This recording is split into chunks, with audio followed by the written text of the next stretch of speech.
Nós vamos tratar um assunto de suma importância, que está baseado no capítulo 6, nós estamos dando continuidade acerca da ética cristã no Sermão da Montanha, e hoje nós vamos falar acerca da prática da justiça, e que eu quero dar um subtítulo para isso: a piedade dos filhos do reino.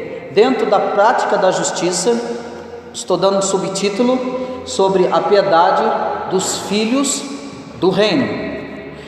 Os três textos bíblicos chamam muito a nossa atenção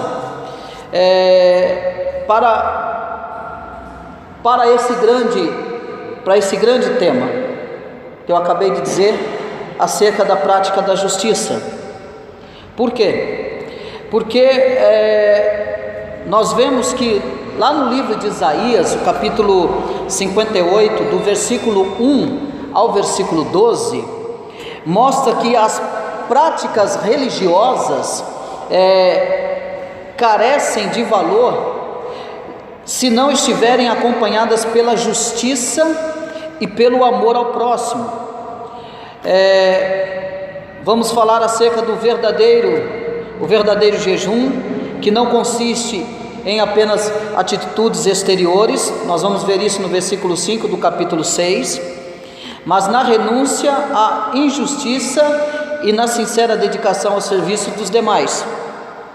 Também no texto de segunda epístola de Paulo aos Coríntios, o capítulo 5, o versículo 20, a parte B do versículo, e o capítulo 6, o versículo 10, Paulo vai enumerar ocasiões em que deu provas de paciência, deu provas de firmeza no seu trabalho apostólico, e ações essas que deram credibilidade a seu ministério apostólico.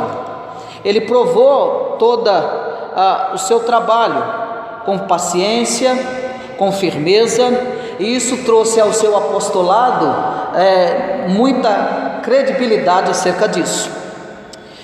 E o texto de Mateus, o capítulo 6, a qual nós vamos adentrar nessa noite, esse texto ele se refere às três principais práticas da piedade judaica de então. Ela vai apresentar as três principais práticas da piedade judaica. É isso que Jesus vai apresentar então. Primeiro, a ajuda aos necessitados. Vai trazer três tópicos: a oração e o jejum. Ajuda aos necessitados, a oração e o jejum. Então o texto estabelece um contraste entre fazer os atos piedosos para serem vistos pelos outros e fazê-los para que Deus o veja. Então é exatamente isso que Jesus vai trabalhar. Desde o segundo século, a tradição da igreja, ela tem atribuído esse evangelho, a composição desse evangelho a Mateus, ou seja, ao publicano, chamado também de Levi, filho de Alfeu, e que era coletor de impostos, e a quem a Jesus chamou e uniu ao grupo de seus discípulos. E tem se afirmado que Mateus é por excelência então o evangelho da igreja, escrito para instruir o novo povo de Deus acerca de Jesus. Nós veremos aqui, acerca da prática da justiça, algumas observações exegéticas que nós devemos fazer aqui, dentro dessa instrução que Jesus vai dar, acerca dos fariseus, acerca da prática dessa justiça. Nós vamos olhar aí, olhe comigo o versículo 1 do capítulo 6. Guardai-vos de exceder a vossa justiça diante dos homens, com o fim de serdes vistos por eles. De outra sorte, não tereis galardão junto de vosso Pai Celeste. Jesus se refere à justiça prática, ele está se referindo à justiça prática, legítima, que era abusada. Ele vai se referir a essa prática de justiça que era legítima, mas que ao mesmo tempo que era abusada. Eram grandes as oportunidades de exceder essa justiça. Por quê? Porque as circunstâncias favoreciam a ostentação. O que era proveitoso favorecia esta ostentação, e as autoridades judaicas que queriam ser vistos pelos homens e atrair a atenção para si mesmas, mas não se interessavam pelo caráter espiritual da religião. Então Jesus se refere à justiça prática como sendo legítima, mas como sendo abusada. Então as autoridades judaicas, elas queriam então ser vistas pelos homens e atrair a atenção para si mesmos, mas não se interessavam pelo caráter espiritual da religião. O que nós vemos aqui é que também no judaísmo, o judaísmo ensinava que as boas obras, elas não deveriam ser realizadas em busca de recompensas nenhuma. O judaísmo ensinava, trazia esse ensinamento, e também, mas não deixava de prometê-las a recompensa, assim como Jesus promete aqui. É Ele que promete a recompensa. O judaísmo, eles ensinavam que as boas obras não devem ser realizadas em busca de recompensas para si mesmo. Ele vai dizer: a prática da justiça, guardai-vos de exceder a vossa justiça diante dos homens, com o fim de seres vistos por eles.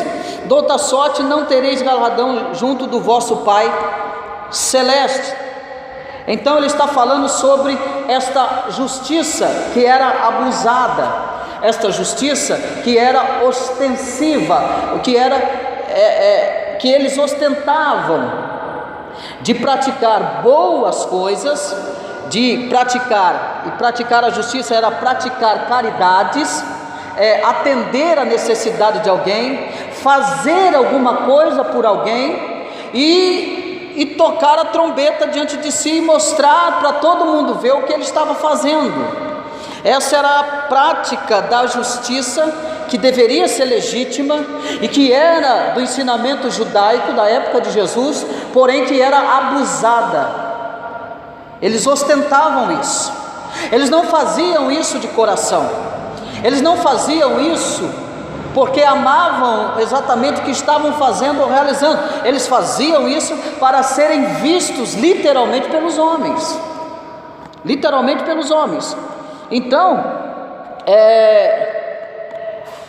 quando nós falamos vai falar sobre a oração, o jejum e as esmolas aos pobres, que eram alguns dos elementos básicos da vida consagrada no judaísmo, e eram destinados por muitos rabinos, por exemplo, as virtudes que servem de fundamentos para o mundo. Nós observamos que nesse caso aqui, eles estão abusando de praticar tais caridades, de fazer coisas por outras pessoas, mas com a intenção totalmente, com a motivação totalmente errada. E Jesus, ele não vem anular o ato dessa caridade ou a prática da justiça, não. Ele veio anular, ele veio exortar a motivação da prática. O que está em jogo é a motivação da prática. Jesus vai dizer: guardai-vos de exceder a vossa justiça diante dos homens. Guardai de vos ostentar a vossa justiça, guardai de querer serem vistos pelos homens daquilo que vocês estão fazendo. Guardar é guardar o coração, guardar a motivação daquilo que está fazendo. E aí eu quero chamar a atenção para vocês, aquilo que eu já falei para vocês, que eu reprovo e que é muito errado, o que a gente vê na rede social, por exemplo, é expor as pessoas à vergonha, é humilhar as pessoas. Quando eu estou na cidade, ou eu vejo um andarilho, eu vou lá e compro uma marmitex para andarilho, eu pego lá o meu celular, então o que eu faço? Vou lá e tiro uma selfie. O que eu estou fazendo? Eu estou humilhando a pessoa. Ou eu vou fazer uma noite de sopão, vou levar sopa para as pessoas que moram na rua. Aí o que a pessoa faz? Ela pega o celular e faz o quê? Tira uma selfie dando sopão para as pessoas. O que eu estou fazendo? Eu estou excedendo a prática da justiça. Eu estou sendo reprovado por Deus. Eu estou querendo ser visto pelos homens. É exatamente isso, é essa exposição de exceder diante dos homens que Jesus está criticando aqui. Ou é eu fazer alguma coisa para alguém e sair contando para todo mundo. Eu estou humilhando meu irmão, eu estou envergonhando a pessoa.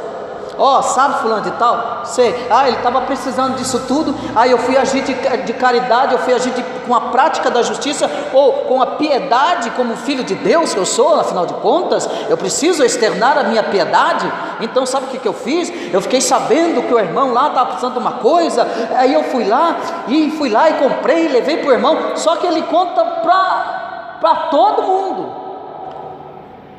Excedeu a prática da justiça, já está reprovado pelo Senhor, e Jesus vai dizer que já recebeu o seu galardão.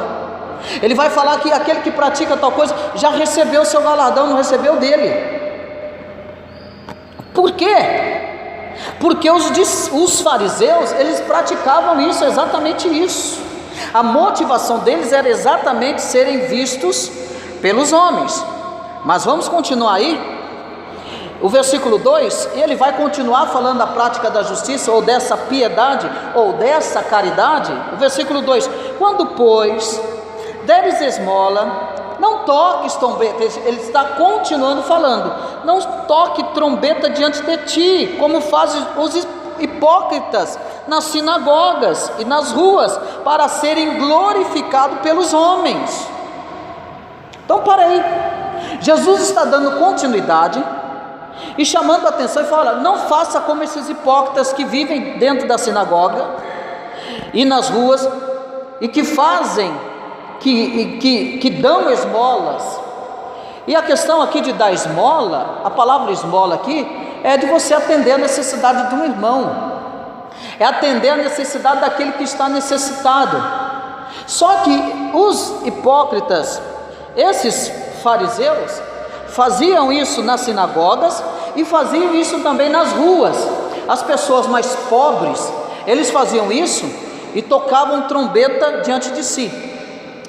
Dentro da sinagoga existe alguns comentários que vai dizer que o gasofilácio que existia na época, é interessante isso, porque isso é um contexto de cultura judaica, dizia que o gasofilácio, ele era uma forma de uma trombeta. Então se entendia que aquele que tocava na trombeta estava tocando a trombeta, deixando a sua oferta. Então Jesus vai usar essa expressão para não tocar a trombeta diante de si, dentro da sinagoga ou diante dos homens nas ruas. Era exatamente isso, é para que todo mundo visse, para que todo mundo veja o que ele está fazendo. Não façam isso, porque para serem glorificados pelos homens. Aí ele vai dizer: em verdade vos digo que eles já receberam a recompensa. Então era errado se dar esmola? Não, podia se dar esmola. Podia se dar esmola no templo, nas sinagogas e nas ruas. Então,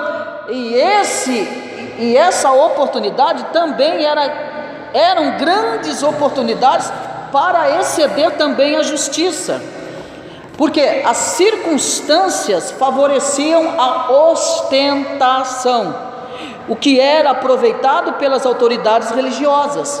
As autoridades religiosas, os fariseus, os escribas, aproveitavam desses atos judaicos que eram válidos, que eram legítimos, mas só que eles abusavam disso para serem vistos pelos homens.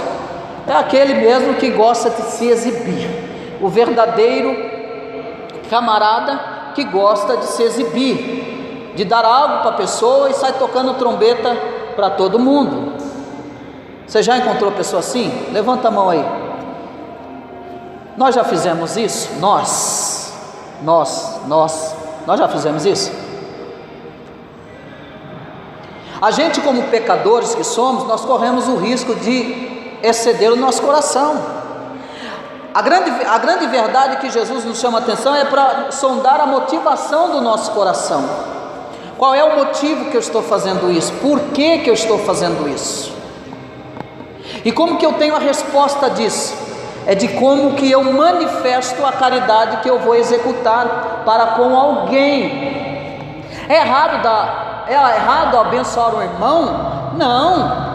É errado eu dar alguma gorjeta para alguém no trânsito que está pedindo uma oferta para você no trânsito? É errado, irmão Cristian? Não. É errado você comprar uma balinha no semáforo de alguém, de um pai de família que está trabalhando para levar o sustento em casa? Não. O problema é a minha motivação para que eu estou dando. Esse é o grande problema. O que Jesus está censurando é a motivação do meu coração, é a motivação do coração dos fariseus e dos publicanos dentro das sinagogas e fora da sinagoga. Jesus não está eliminando as esmolas nem no templo, nem no templo, nem nas sinagogas e nem nas ruas. Mas o que acontece diante dos fariseus e publicanos, que isso era uma grande oportunidade para que eles excedessem na sua ostentação. Mas Jesus mostrou que a religião ostensiva só merece uma recompensa, que de resto é o grande alvo culminado, ou seja, o favor dos homens. A única recompensa que esta pessoa merece é o favor dos homens, é esperar algo em troca dos homens. Então ele não censura. Eu posso abençoar o meu irmão, eu posso alcançá-lo, mas eu não preciso falar para os outros que eu fiz isso. Eu quero dar uma oferta na igreja. Obviamente, ele vai comunicar a pessoa responsável. Mas se ele comunica a igreja inteira, já está fora. É a motivação. A motivação foi totalmente errada. Mas se essa tal pessoa comunica uma só pessoa responsável, está tudo certo. Tudo tranquilo, tudo certo. Às vezes pode comunicar o presbítero Ageu, às vezes pode comunicar o diácono Valtair ou Noé, nem precisa comunicar eu, está tudo certo. Mas quando isso viraliza para a igreja inteira, já tocou trombeta diante de si, a motivação foi totalmente errada. E Jesus disse que a recompensa dos homens já recebeu a recompensa dos homens. Mas ele vai dizer no versículo 3, olha comigo: tu porém, está falando conosco, tu porém, ao dares a esmola, ignore a tua mão esquerda o que faz a tua mão direita, para que a tua esmola fique em secreto, e teu pai que vê em secreto te recompensará. Jesus não desaprovava essa atitude de esmolas, essa prática de esmolas, mas apenas orienta a forma como isso deve acontecer. Ele ensina que a intenção ocupa o primeiro lugar na ordem da importância e não a aprovação dos homens. Ele ensina que a intenção ocupa o primeiro lugar na ordem da importância e não a aprovação dos homens. A aprovação dos homens para Cristo não interessa. Não interessa. Para Ele não interessa obras. E é por isso que nós não somos salvos pelas obras que fazemos. É por isso que Ele anula essa motivação errada. Ele diz: tu porém ao dares esmolas, ignore a tua mão esquerda, ou ignore a trombeta, ignore o anúncio aos homens, porque isso não interessa. Então a mão esquerda faz, a direita não precisa saber. Não precisa saber. Eu vim de um conceito que eu vi muitas pessoas e que tocava trombeta, que pelo amor de Deus, um, um, um ornamento na igreja que comprava, alguma coisa na igreja que comprava, pronto, a igreja inteira sabia que era ele.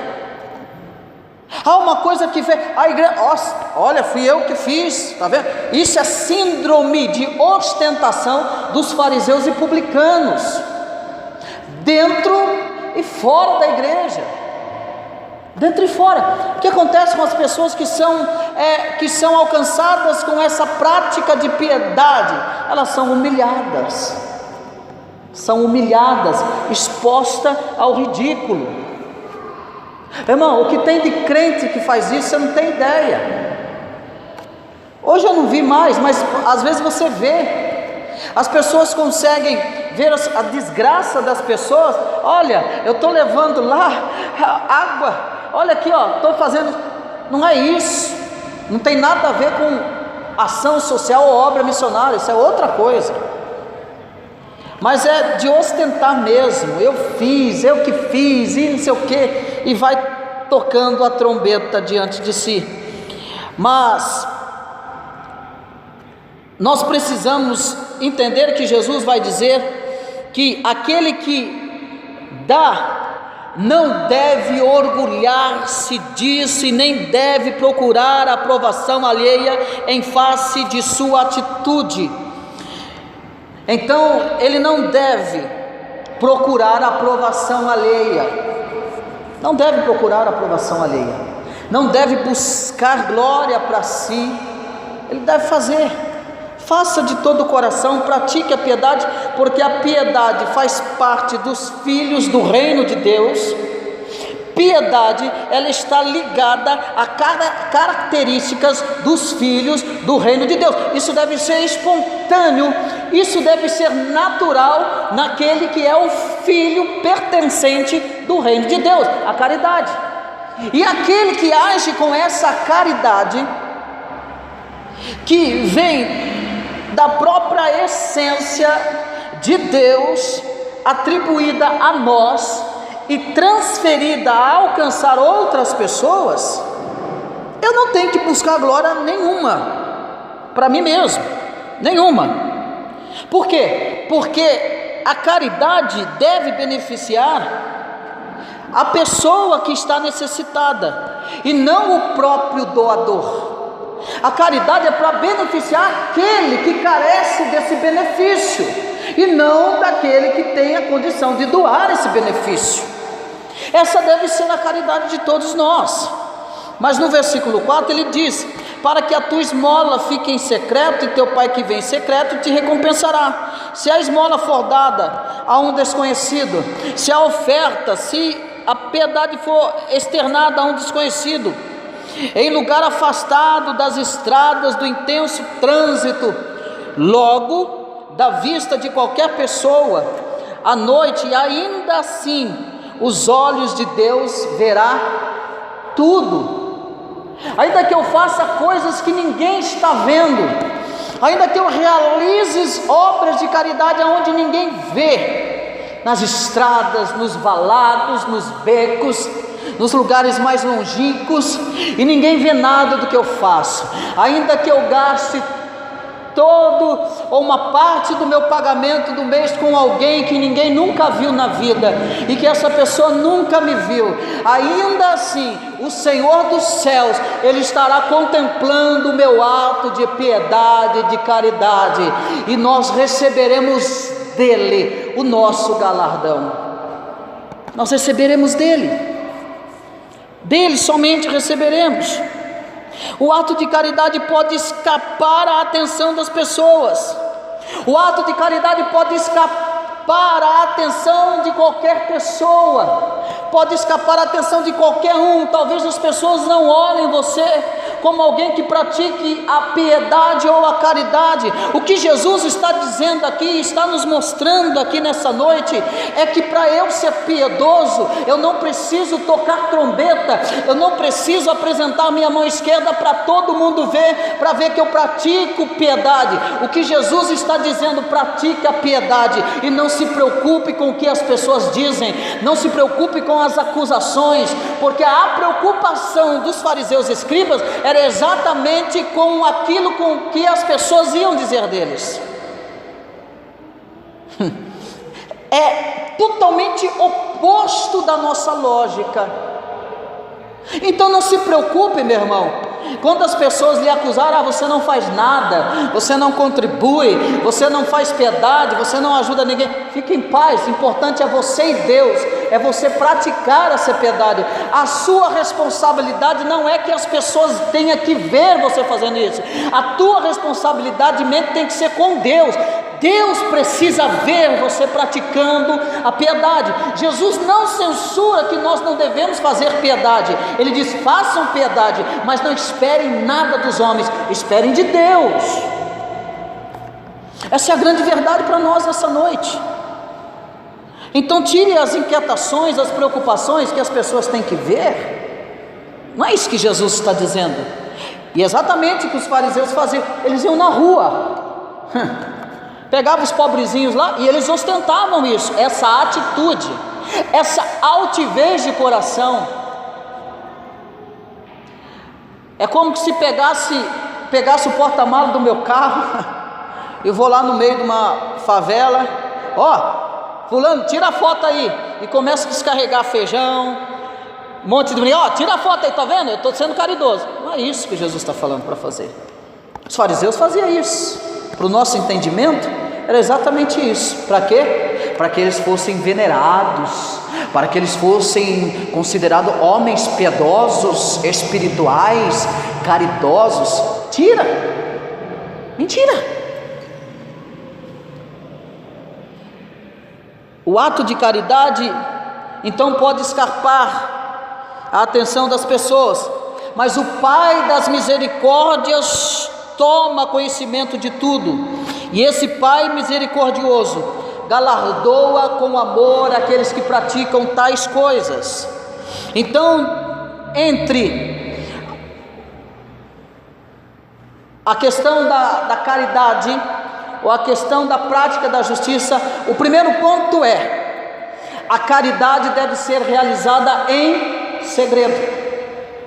Esse é o primeiro ponto. Grave isso: a caridade precisa ser realizada, executada em segredo. Não se preocupe que as pessoas não estão vendo, fique em paz, tire essa preocupação. Essa não deve ser a nossa preocupação. A nossa preocupação deve ser a nossa motivação. Mas vamos aí. Então, há um outro ensinamento que, em geral, os gregos, em geral, os romanos, eles não davam importância à caridade pessoal. As contribuições generosas e projetos públicos, ou a cliente de status um pouco inferior, visava garantir a popularidade do doador. Vou repetir: em geral, os gregos e romanos não davam importância à caridade pessoal. Eles não se preocupavam com isso, eles não davam tanta importância a isso. Eles não davam as contribuições generosas, os projetos públicos, ou a clientes, de status um pouco inferior. Então visava garantir a popularidade do doador. A intenção era garantir a popularidade do doador. Quanto mais dá, mais popular ele vai ser. Não é assim? Quanto mais ele faz, eu vou atrair a popularidade para mim. Era exatamente o pensamento geral de gregos e de romanos. Mas também na devoção judaica, em contraste com a caridade, a caridade era então central, e alguns autores chegavam a afirmar que ela era salvífica, embora as restrições de alguns rabinos posteriores permitissem tecnicamente que as contribuições dos doadores não ultrapassassem de 20% de seus dízimos. Então eles tinham totalmente controle acerca das suas contribuições. Cuidado de não exceder, de não ultrapassar os seus 20%. Mas aqui nós vamos ver, nós falamos acerca de que a caridade deve ser feita em segredo. Nós também vamos ver como que se deve, que a oração, ela deve ser feita também em segredo. Então, até aqui, meus irmãos, vocês entenderam isso acerca dessa caridade? Não se preocupe que se ninguém está vendo, não se preocupe em dar satisfações, mas o Senhor, Ele precisa ver aquilo que nós estamos fazendo. E Ele vai falar de como que se deve orar. E aqui nós vamos ver: e quando orares, não serei como os hipócritas. Ele está usando a palavra hipócrita novamente. Não sereis como os hipócritas, porque gostam de orar em pé, nas sinagogas e nos cantos das praças, para serem vistos dos homens. Em verdade vos digo que eles já receberam a recompensa. Mais uma vez, os hipócritas, que gostam de orar em pé, nas sinagogas e nos cantos das praças, para serem vistos pelos homens. Porque na época, em pé era a posição usual da oração, e os judeus se punham de pé para orar, voltados de frente para o templo ou para o lugar mais santo. Esse era um costume dos judeus, era um costume usual de orar em pé e de orarem voltados para a frente do templo ou para o lugar mais santo naquele momento. Então, não é isso que Jesus está criticando, não é esse ato da oração que Jesus está criticando, e sim o fato de as pessoas estarem em lugares públicos, nos horários de oração, para ostentar sua piedade. Então eles pegavam o melhor horário, onde havia muita movimentação, e eles então começavam a orar, para que todas aquelas pessoas vissem que eles estavam orando. E aí nós entendemos porque nós, como bons presbiterianos, não oramos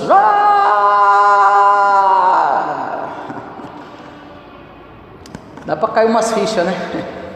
Por que o presbiteriano ora quando tem reunião de oração, ora baixinho, quietinho? Porque a intenção não é que as pessoas ouçam, as nossas orações, mas sim a Deus. Caridade em segredo, oração em segredo. Então é exatamente isso. E os judeus eles iam em pé, eles se punham de pé para orar, voltados para a frente, para o templo ou para lugares mais santos. E Jesus então não ignora o ato deles orarem, mas Jesus exorta pelo fato de estarem em lugares públicos, nos horários de oração, para ostentar a sua piedade. Para ostentar. E a gente vê umas pessoas, aqui não tem isso, mas pelo menos em Jundiaí a gente vê bastante. Na Praça da Sé também você vai ver muito isso. As pessoas fazendo orações, e pregando, e gritando, e berrando, e expulsando demônio, e falando, entre aspas, está gravando aqui, entre aspas, em línguas e tal, aquela baderneira toda, né? Todo mundo está vendo, né? E começa a gritar. Aí você vai naqueles cultos, egocêntricos, totalmente descontrolados. Aí você vê a pessoa orando e não sei o que, e fazendo aquele barulho todo, aquele vira-volta todo, e às vezes 50 orando e você não entende nada do que estão falando, é aquela confusão toda. Você vê aquelas orações egocêntricas, aquelas orações humanistas, e você percebe que a pessoa está querendo mostrar que ora melhor. Você vê as disputas das orações, encontros de orações, um orando mais alto que o outro, um falando mais bonito que o outro. Na oração ele usa o grego, o aramaico, o latim, o hebraico, para enfeitar mais a sua oração, para que todos ouçam a sua oração. Jesus está não anulando a prática da oração, devem orar, mas ele está dizendo, viu, para que vocês estão orando num horário de maior movimentação? Vocês se apresentam nas praças para orar. Para quê? Porque eles gostam de orar em pé nas sinagogas, nos cantos das praças. Por quê? Para serem vistos pelos homens.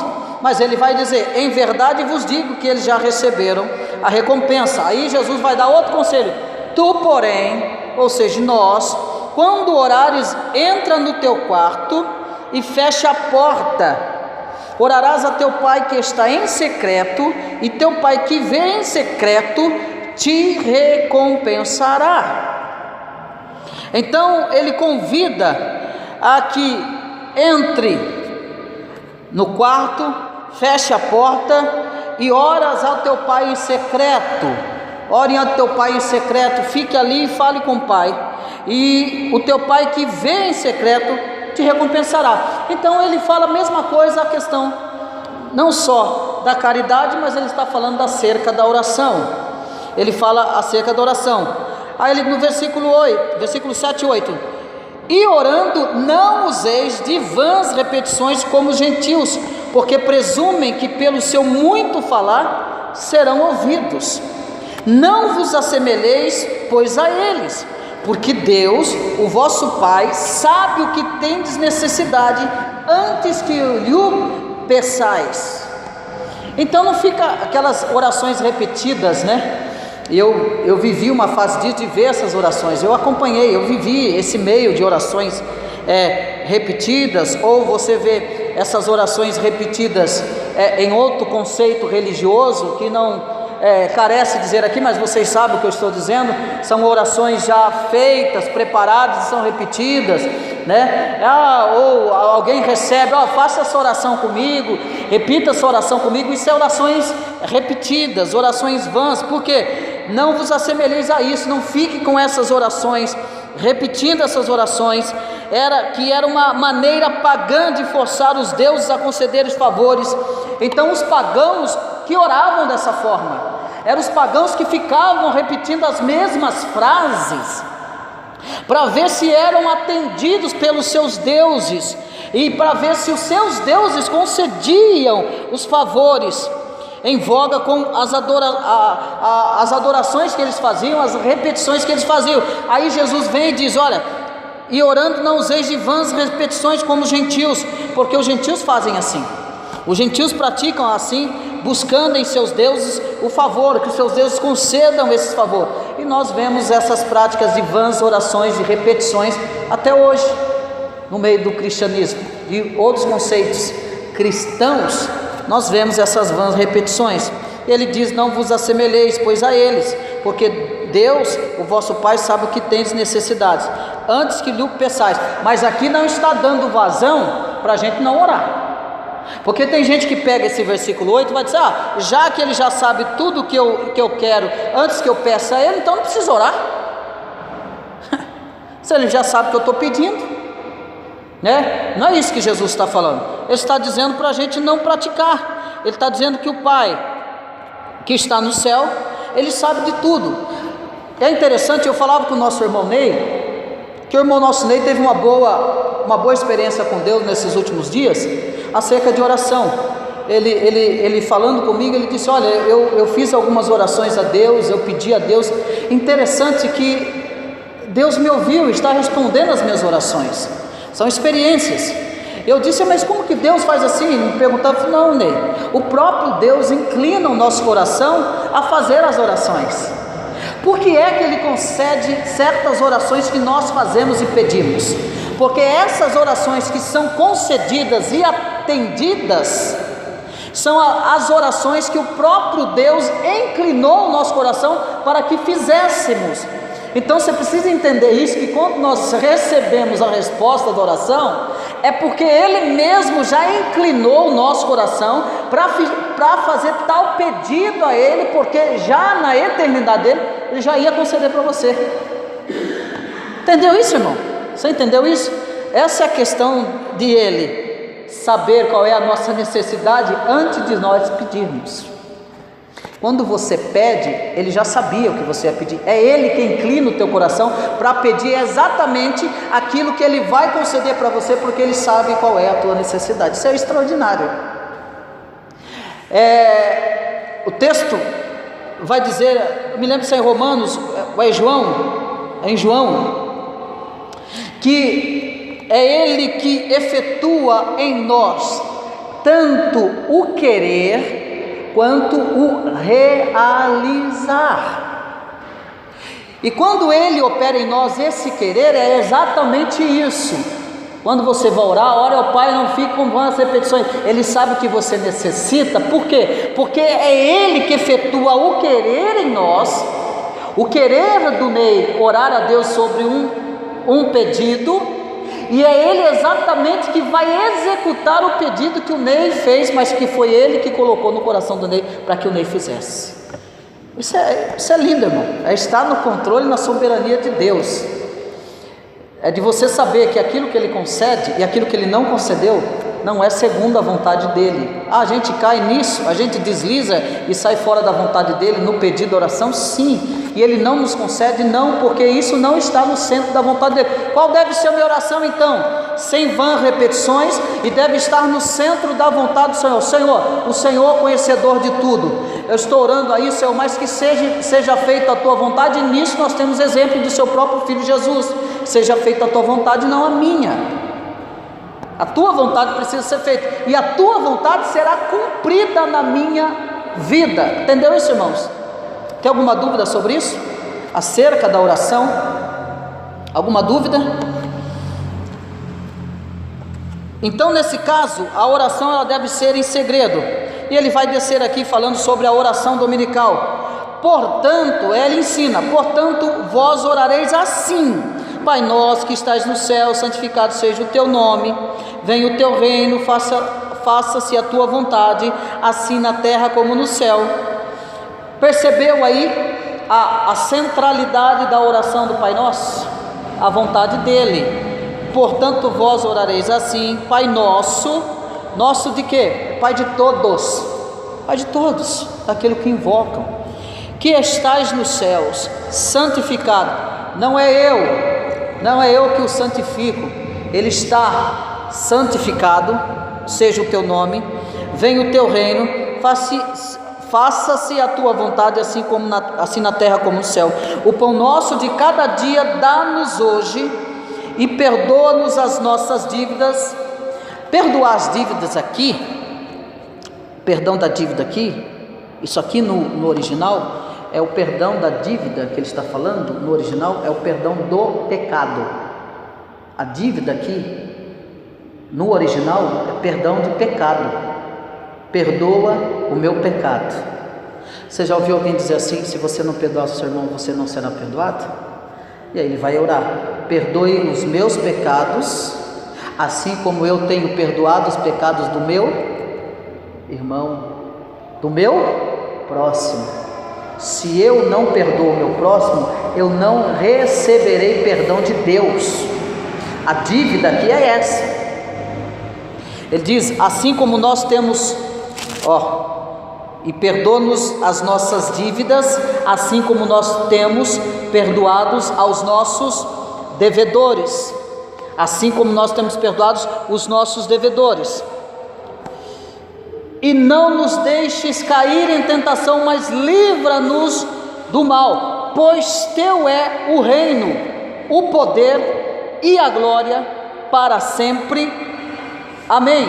Ele continua: porque se perdoardes aos homens as suas ofensas, também vosso Pai Celeste vos perdoará. Perdoa as minhas dívidas. Então, se você perdoar, o Pai Celeste vos perdoará. Se porém não perdoardes aos homens, do que? As suas ofensas, ou seja, as suas dívidas, tampouco o vosso Pai vos perdoará as vossas dívidas, ou as vossas ofensas, o vosso pecado cometido contra Deus. Então você percebe que há uma continuidade aqui dentro desta oração. Maneiro.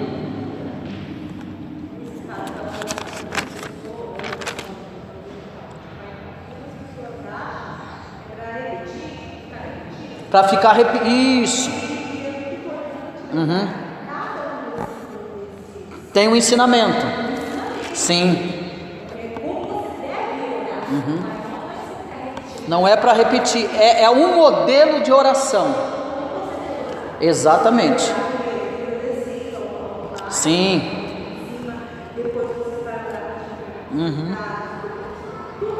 Sim, é um modelo. Aqui, irmão, a gente pode, é bem falado o que a minha esposa disse. Aqui é lógico que eu estou falando de uma visão aqui, como é que fala? Eu estou numa visão de cima, uma visão panorâmica. Mas a gente podemos aqui estudar sobre a oração do Pai Nosso, porque cada versículo tem um ensinamento doutrinário acerca da oração ao Pai, como nós devemos orar. É exatamente isso. E exatamente isso acerca de não ficar, isso aqui não é para repetir, é um modelo de que forma nós nos direcionamos a nossa oração a Deus. É exatamente isso, é um modelo para a gente copiar.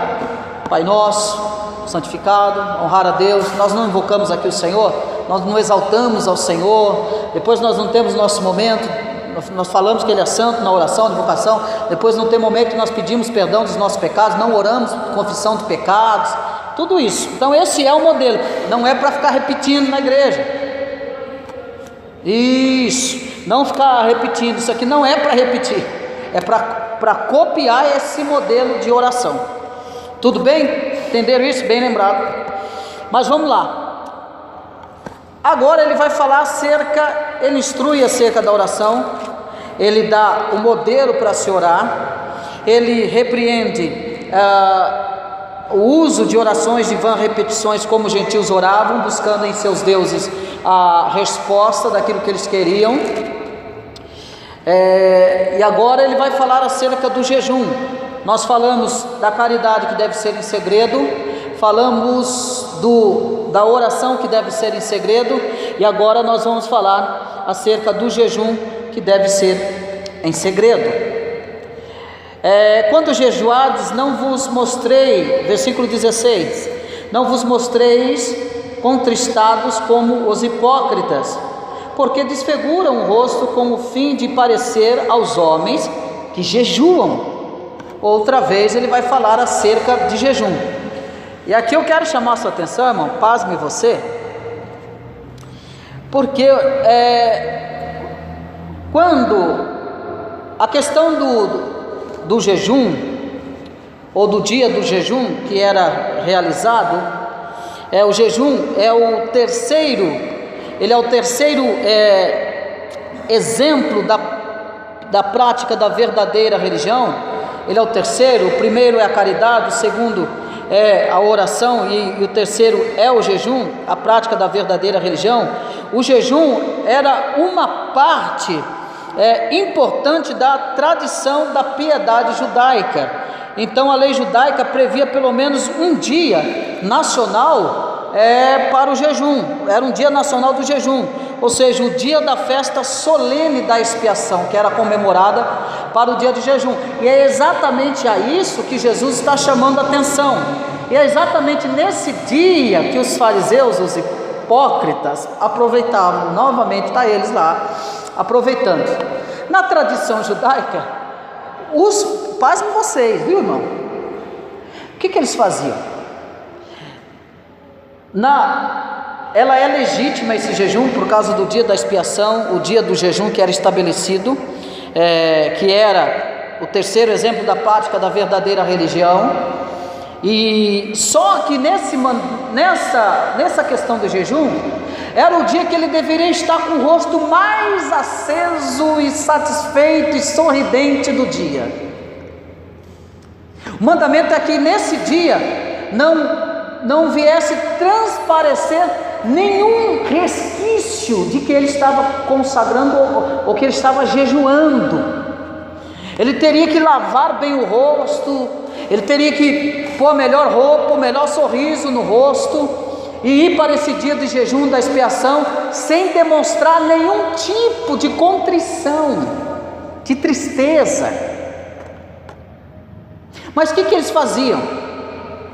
Existe um histórico judaico que eles usavam de um cosmético e eles passavam no rosto para que eles transparecessem totalmente abatidos, arrebentados, humilhados, tristes, e colocavam cinzas, eles sujavam as cabeças com cinzas, para mostrar, para que todo mundo visse, olha como é que está o semblante daquele homem, olha como ele está contrito, olha como que ele está quebrantado, olha ele está jejuando, para que chamasse a atenção da população. E era para eles fazerem exatamente o contrário. Eles teriam que lavar os seus rostos, pôr um sorriso no rosto e ir para a festa da expiação, sem que ninguém olhasse para ele e percebesse que ele estava em jejum. Não era para chamar a atenção, mas eles faziam o contrário. Eles pegam então, fazem o contrário. Eles pegam e praticam totalmente o contrário. O valor do jejum dependia da intenção e das disposições de quem jejuava. E com o tempo se atribui um valor independentemente às disposições pessoais. Então eles se apresentavam, no dia da festa da expiação, e eles se desfiguravam todos. Ai meu Deus, aí eu vou lembrando das coisas, né? O irmão chega na igreja, todo detonado, né? Você convida esse abençoado para ir na sua casa. Você não sabe que o abençoado está jejuando.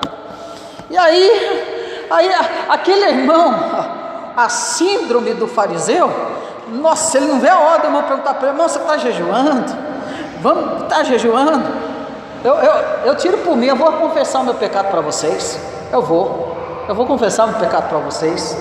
Eu jejuei durante 3 dias e 3 noites, sem nada, sem água, sem nada. Eu jejuei, orei 24 horas sem parar, jejuando 3 dias e 3 noites. Não era em casa não, era na igreja, 3 dias. E aí, era um relógio de oração, eu ia e voltava na minha concepção e Tava cuspindo fogo, né? Tava lá, Geu. Aí eu fui pregar, meu irmão. Fui pregar com aquele senso de glória, de poder. Porque as pessoas têm o senso de que, nossa, o jejum é um poder que a gente não sabe de onde que vem, né? Primeiro é esse poder aí que a gente não sabe. Mas aí eu fui pregar, aí eu lembro que eu me disse: irmão, hoje eu estou cuspindo fogo, porque eu jejuei, porque não sei o quê. Eu estou pingando azeite. Essas eram as frases que eu usei. Estou confessando meu pecado, viu? Ô vergonha. Ô Jesus, ainda bem que você é misericordioso. Eu estou pingando azeite, não sei o quê. Eu estava naquelas igrejas de movimento, meu filho. O negócio foi tão terrível que teve que baixar a porta da igreja, porque ninguém queria ir embora, e o negócio ficou. E as minhas frases de motivacional, sei lá o que aconteceu, eu sei que misericórdia, irmão. Eu falei: meu Deus. Aí eu paro para pensar, meu pai, aquilo ali não foi para nada, né? Besteira, né? E aí as pessoas usam e aí eu fui todo desfigurado. Ai, mano, eu estou em jejum faz 3 dias. Ai, tá difícil, sabe que eu chego lá? Ai, quantos irmãozinhos que ia jejuar? Aí você chamava na sua... Não, mano, não posso, porque eu estou em jejum. Não precisa falar que você está em jejum, meu Deus do céu. Não, porque eu estou jejuando, porque não sei o quê, porque eu estou estou jejuando. Aí Jesus vem e fala: olha, não façam. Por quê? Olha comigo o versículo aí: em verdade vos digo que eles já receberam a recompensa. Tudo que nós fizermos de caridade, de oração, de jejum, nós temos que fazer isso a Deus. Ninguém precisa saber. Se eu estou em jejum e fiz isso, eu não vou aceitar o convite do irmão para ir na casa dele. Eu não vou, marca outro dia, eu estou em jejum. Eles não precisam saber o motivo que eu não vou. Uma outra hora, um outro fato. Mas tem gente que gosta de mostrar, né? Tem gente que gosta. Aí ele vai dizer: tu porém, versículo 17, tu porém quando jejuares, unge a cabeça e lava o rosto. O que é ungir a cabeça? Ungir a cabeça é lavar mesmo a cabeça. Não vai jogar cinza na cabeça não. Unge, limpa a cabeça, fica vivo. Faça isso com o fim, preste atenção, com o fim de não parecer aos homens que jejuas, e sim ao Pai, em secreto, e teu Pai que vem em secreto te recompensará. Então são essas práticas judaicas que são legítimas. Nós devemos agir, nós devemos praticar a caridade, guarda bem, primeiro, a caridade em segredo, segundo, a oração em segredo, terceiro, o jejum em segredo. São três práticas judaicas que não perdeu o seu princípio e que continua. Jesus não anula essas práticas. Nós, como filhos do reino, devemos praticar essas práticas de piedade, porque somos filhos do reino, mas não da forma como os fariseus e publicanos praticavam. Que o Senhor nos ajude.